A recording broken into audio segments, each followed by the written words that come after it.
Assalamualaikum warahmatullahi wabarakatuh. Perkenalkan, nama saya Melani Putri Gita Cahyani dengan NIM 2511024331159. Ragam bahasa Indonesia. Bahasa Indonesia berasal dari bahasa Melayu yang sejak dahulu digunakan sebagai bahasa pergaulan atau lingua franca.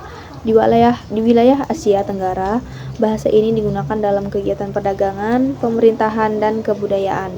Secara resmi, nama bahasa Indonesia dikumandangkan pada Sumpah Pemuda tanggal 28 Oktober 1928 sebagai bahasa persatuan bangsa Indonesia. Setelah kemerdekaan, bangsa Indonesia semakin berkembang dan digunakan sebagai bahasa negara dalam berbagai bidang kehidupan.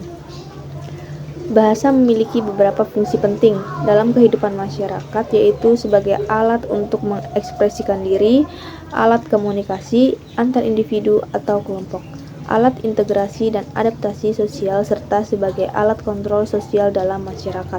Selain itu, bahasa juga membantu manusia berpikir secara logis, memahami orang lain, serta menyampaikan ilmu pengetahuan. Bahasa Indonesia memiliki dua kedudukan utama, yaitu sebagai bahasa nasional dan bahasa negara. Sebagai bahasa nasional, bahasa Indonesia berfungsi sebagai lambang kebanggaan bangsa, identitas nasional, dan alat pemersatu masyarakat Indonesia yang memiliki banyak suku dan budaya. Sedangkan sebagai bahasa negara, bahasa Indonesia digunakan sebagai bahasa resmi dalam pemerintahan bahasa, pengantar dalam pendidikan, bahasa komunikasi nasional, serta sebagai sarana pengembangan ilmu pengetahuan dan teknologi. Dalam penggunaannya, bahasa tidak selalu sama. Bahasa dapat berubah sesuai dengan situasi, tujuan komunikasi, dan siapa yang terlibat dalam percakapan. Perbedaan penggunaan bahasa ini disebut ragam bahasa. Ragam bahasa dapat dibedakan berdasarkan beberapa hal. Pertama, berdasarkan situasi, yaitu ragam bahasa formal yang digunakan dalam situasi resmi seperti pidato, rapat, dan karya ilmiah, serta ragam bahasa non-formal yang digunakan dalam percakapan sehari-hari. Kedua, berdasarkan media, yaitu ragam bahasa lisan dan ragam bahasa tulis.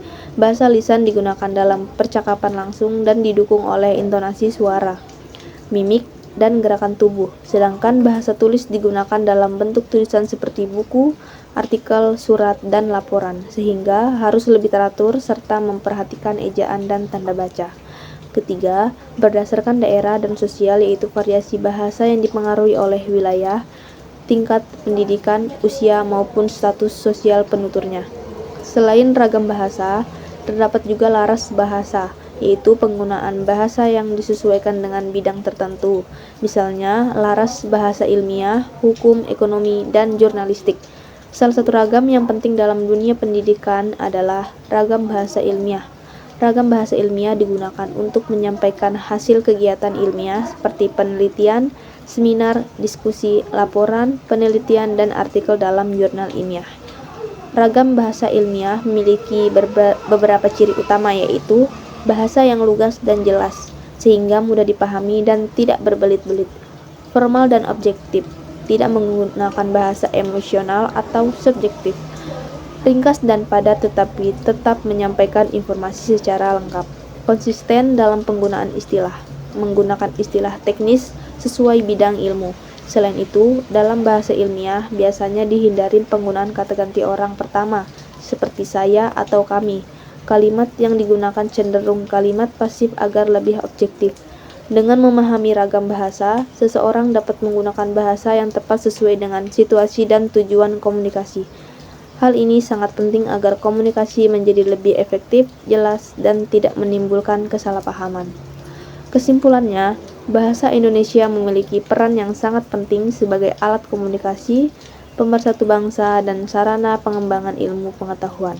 Oleh karena itu, pemahaman tentang ragam bahasa sangat diperlukan agar kita dapat menggunakan bahasa Indonesia secara tepat dan dalam berbagai situasi. Sekian dari saya. Assalamualaikum warahmatullahi wabarakatuh.